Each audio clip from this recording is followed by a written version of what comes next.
ಇಲ್ಲೇ ಹಳೆಬೀಡಿನ bus stand, ಹಾಗೆ ಇಲ್ಲೇ ಹಳೆಬೀಡಿನ ಹೊಯ್ಸಳೇಶ್ವರ ದೇವಸ್ಥಾನ. ಹಾಗೆ ನಾವು ನಮ್ಮ ಮನೆಯವರೆಲ್ಲ ನಡ್ಕೊಂಡು ಹೊರಟ್ವಿ. ಹಾಗೆ ಇದು ನಾನು. ಹಾಗೆ ದೇವಸ್ಥಾನ ಗೇಟಲ್ಲಿ ಎಂಟರ್ ಆದಾಗ ಅಲ್ಲಿನ ಗ್ರೀನರಿ ಎಷ್ಟು ಸಖತ್ತಾಗಿತ್ತು ಅಂದರೆ ನೀವೇ ನೋಡ್ಬೋದು. ಅಷ್ಟು ಕ್ಲೀನಾಗಿ ಮತ್ತು ಹೈಜೀನಿ ತುಂಬ ಮೇಂಟೈನ್ ಮಾಡಿದ್ದಾರೆ. ಹಾಗೆ ಕ್ಲೀನ್ನೆಸ್ ಬಗ್ಗೆ ಅಂತೂ ಇನ್ನೊಂದು ಮಾತಿಲ್ಲ, ಅಷ್ಟು ಕ್ಲೀನಾಗಿದೆ. ಹಾಗೆ ಇದು ಆ ದೇವಸ್ಥಾನದ ಮಾಹಿತಿಯ ಫಲಕ.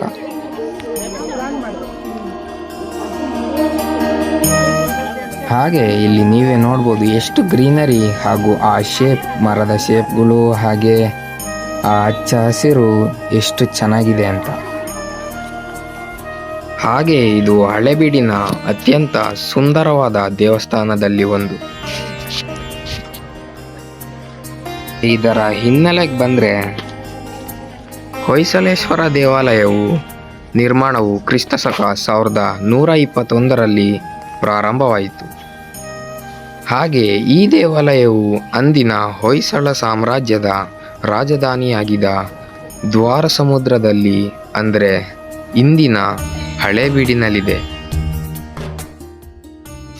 ಹೊಯ್ಸಳೇಶ್ವರ ದೇವಾಲಯವನ್ನು ನಿರ್ಮಾಣ ಮಾಡಲು 1121ರಿಂದ 1160ರವರೆಗೂ ಅಂದರೆ ಸುಮಾರು 40 ವರ್ಷಗಳನ್ನು ತೆಗೆದುಕೊಳ್ಳಲಾಗಿದೆ.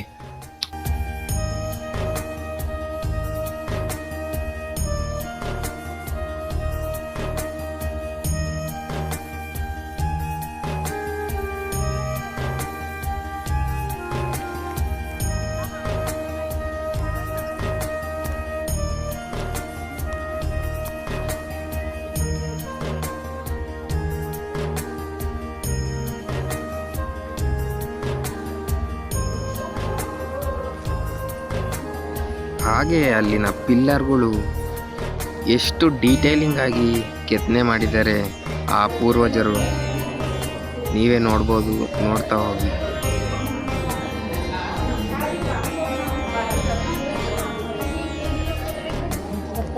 ಹಾಗೆ ಅಲ್ಲಿನ ಶಿಲೆಗಳು ಕೂಡ ಅಷ್ಟೇ ಡೀಟೇಲಿಂಗ್ ಆಗಿದ್ದವು.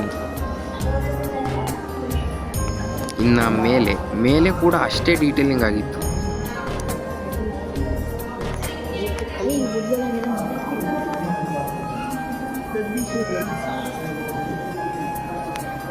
ಹಾಗೆ ಅಲ್ಲಿ ದೊಡ್ಡ ಬಸವಣ್ಣನ ವಿಗ್ರಹ ಕೂಡ ಇತ್ತು. ಹಾಗೆ ಆ ಕಲ್ಲನ್ನ ಟಚ್ ಮಾಡ್ತಾ ಹೋದರೆ ಅಷ್ಟು ಡೀಟೇಲಿಂಗ್ ಆಗಿ ಶಾರ್ಪ್ನೆಸ್ ಕೂಡ ಇತ್ತು. ಹಾಗೆ ಅಲ್ಲಿ ಹೋದಾಗ ಗೊತ್ತಾಗಿದ್ದೇನೆಂದರೆ ಆ ಇಡೀ ದೇವಾಲಯವನ್ನು ಬಳಪದ ಕಲ್ಲಿನಿಂದ ನಿರ್ಮಿಸಲಾಗಿದೆ. ಅದು ತುಂಬ ಮೃದುವಾದ ಕಲ್ಲು, ಅದನ್ನು ಇಂಗ್ಲಿಷ್ನಲ್ಲಿ ಸೋಪ್ ಸ್ಟೋನ್ ಅಂತ ಕರೀತಾರೆ. ಹಾಗೆ ಇದು ಆ ದೇವಸ್ಥಾನದ ಹಿಂದಿನ ವ್ಯೂ. ಆ ಗ್ರೀನ್ನೆಸ್ ಮತ್ತು ಆ ಡೀಟೇಲಿಂಗ್ ಕೂಡ ಅಷ್ಟು ಚೆನ್ನಾಗಿದೆ.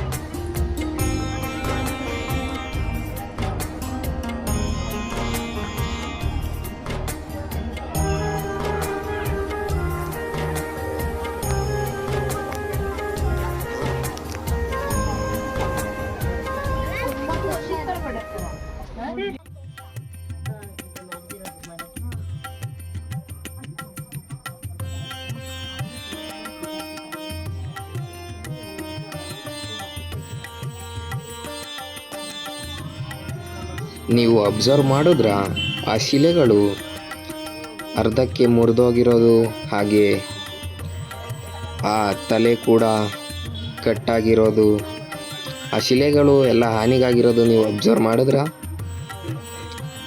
ನೋಡಿ. ಆ ಶಿಲೆಗಳು ಹೀಗಾಗಲು ಕಾರಣ ಏನೆಂದರೆ 14ನೇ ಶತಮಾನದಲ್ಲಾಗಿದ್ದ ಆ ದಾಳಿ. ನೀವೇ ನೋಡ್ಬೋದು, ಆ ದಾಳಿಗೆ ಒಳಗೊಂಡು ಅಲ್ಲಿರುವ ಎಲ್ಲ ತಲೆಗಳು ಕಟ್ಟಾಗಿದೆ ಆ ಕತ್ತಿಯ ರಭಸದಿಂದ. ನೋಡಿ ಇಲ್ಲೂ ಕೂಡ.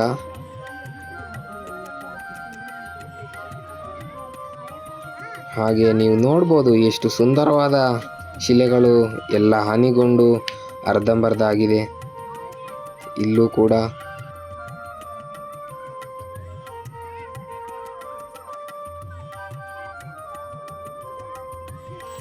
ಹಾಗೆ ನೀವಿಲ್ಲಿ ನೋಡ್ಬೋದು ಆ ಅರ್ಧ ಏನಿದೆ ಅಂತ.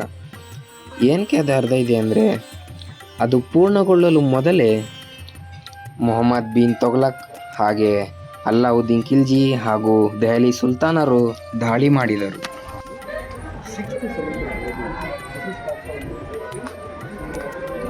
ಹಾಗೆ ಇದನ್ನು ಯಾರ್ಯಾರು ದಾಳಿ ಮಾಡಿದರು ಅಂತ, 14ನೇ ಶತಮಾನದ ಆರಂಭದಲ್ಲಿ ಅಲ್ಲಾವುದ್ದೀನ್ ಖಿಲ್ಜಿ ಮತ್ತು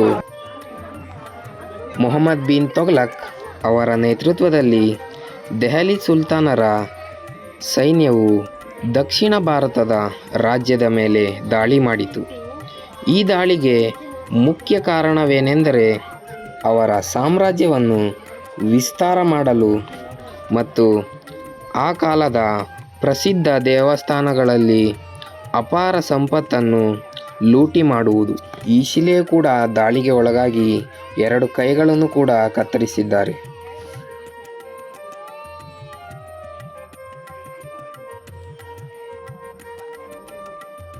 ಹಾಗೆ ಇದು ದೊಡ್ಡ ಬಸವಣ್ಣನ ಶಿಲೆ.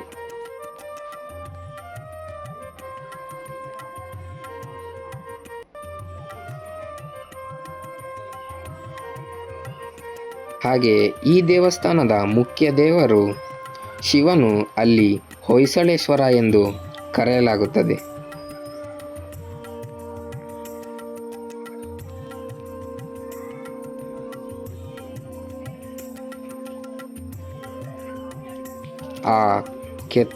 ಆ ಕಾಲದ ಕೆತ್ತನೆ ಕೂಡ ಎಷ್ಟು ಸುಂದರವಾಗಿದೆ.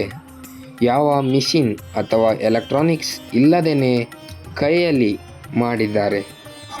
ಹಾಗೆ ಇದು ನಾನು ಆ ಬಸವನ ಶಿಲೆಯಲ್ಲಿ ಫೋಟೋ ಹಾಗೂ ವಿಡಿಯೋನು ತೆಗೆದುಕೊಂಡೆ.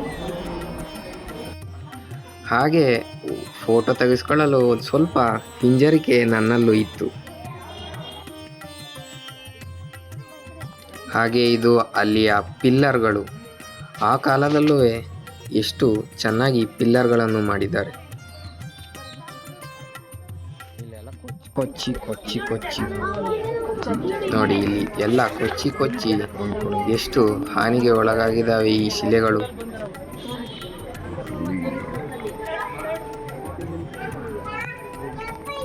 ಈ ದಾಳಿಗೆ ಪ್ರಮುಖರು ಅಂದರೆ ಆ ಸಮಯದಲ್ಲಿ ದೆಹಲಿ ಸುಲ್ತಾನ್ ಅಲ್ಲಾವುದ್ದೀನ್ ಖಿಲ್ಜಿಯ ಸೇನಾಧಿಪತಿಯಾದ ಮಲಿಕ್ ಕಾಫರ್ ದಕ್ಷಿಣ ಭಾರತದ ಮೇಲೆ ದಾಳಿಗಳನ್ನು ನಡೆಸಿ ದೇವಸ್ಥಾನಗಳಿಗೆ ಸಾಕಷ್ಟು ಹಾನಿ ಮಾಡಿದನು.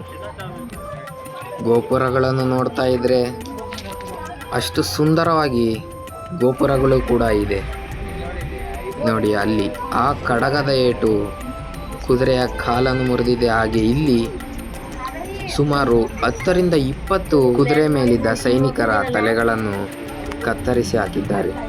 ಹಾಗೆ ಅಲ್ಲಿ ಮೇಲೆ ನೋಡಿದ್ರೆ ಎಷ್ಟು ಸೂಕ್ಷ್ಮವಾದ ಕಲ್ಲಿಗೆ ಅಷ್ಟು ವಿಗ್ರಹ ಹಾಗೂ ಆ ರೂಪವನ್ನು ಕೊಡಲು ಎಷ್ಟು ಕಷ್ಟಪಟ್ಟಿದ್ದಾರೆ.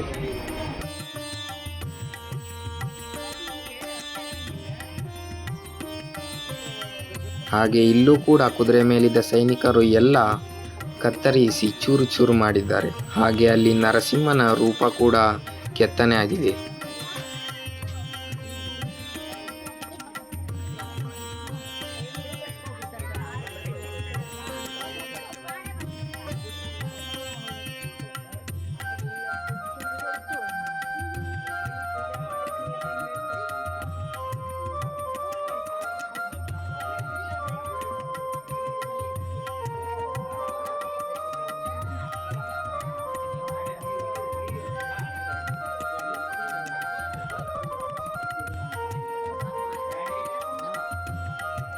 ಹಾಗೆ ಇಲ್ಲೂ ಕೂಡ ನೋಡ್ಬೋದು ಆ ದಾಳಿಯಿಂದ ಎಷ್ಟು ಶಿಲೆಗಳು ಹಾಗೂ ವಿಗ್ರಹಗಳು ಹಾನಿಗೆ ಒಳಗಾಗಿದ್ದಾವೆ ಅಂತ. ಹಾಗೆ ನೀವು ಮೇಲೂ ಕೂಡ ಆ ಕೆತ್ತನೆಗಳನ್ನು ನೋಡ್ಬೋದು ಎಷ್ಟು ಸುಂದರವಾಗಿದೆ ಅಂತ.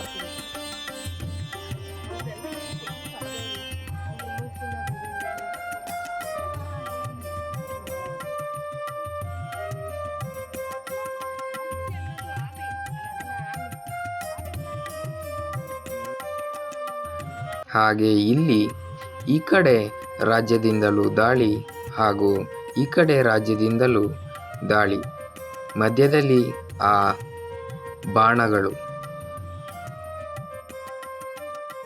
ಹಾಗೆ ಸುತ್ತಲೂ ನೋಡ್ತಾ ಇದ್ರೆ ಎಷ್ಟು ಸುಂದರವಾದ ಶಿಲೆಗಳು ಹಾಗೂ ಆಕಾರಗಳು ಆ ದೇವಸ್ಥಾನದಲ್ಲಿ ಇತ್ತು.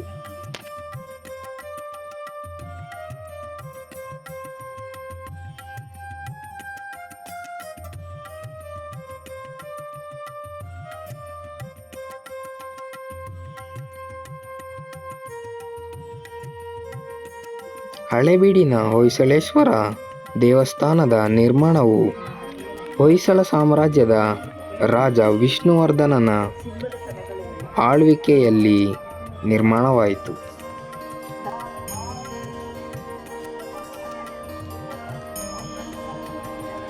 ಹೊಯ್ಸಳ ಕಾಲದಲ್ಲಿ ಸಿಂಹಗಳನ್ನು ಈ ರೀತಿಯಲ್ಲಿ ಕೆತ್ತನೆ ಮಾಡುತ್ತಿದ್ದರು.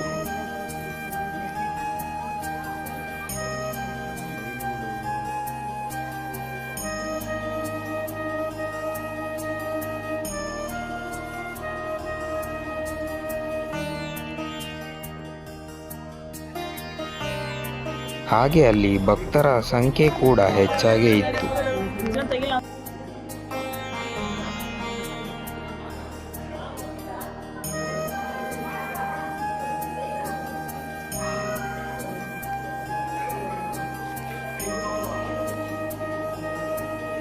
ಹಾಗೆ ಹಿಂದಿರುಗುತ್ತಾ ಇದ್ದೀವಿ.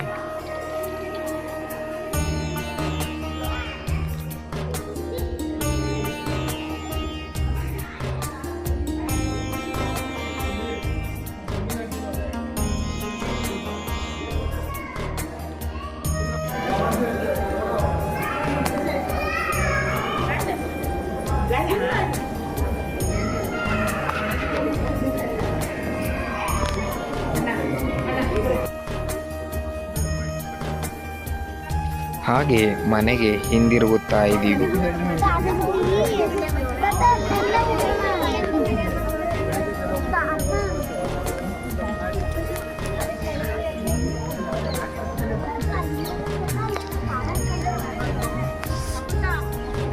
ನಮ್ಮ ಪಾದರಕ್ಷೆಗಳನ್ನು ಹಾಕುವಂತ ಹೊರಟು.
ಹಾಗೆ ಫೈನಲಿ ಮನೆಗೆ ಹೊರಟು.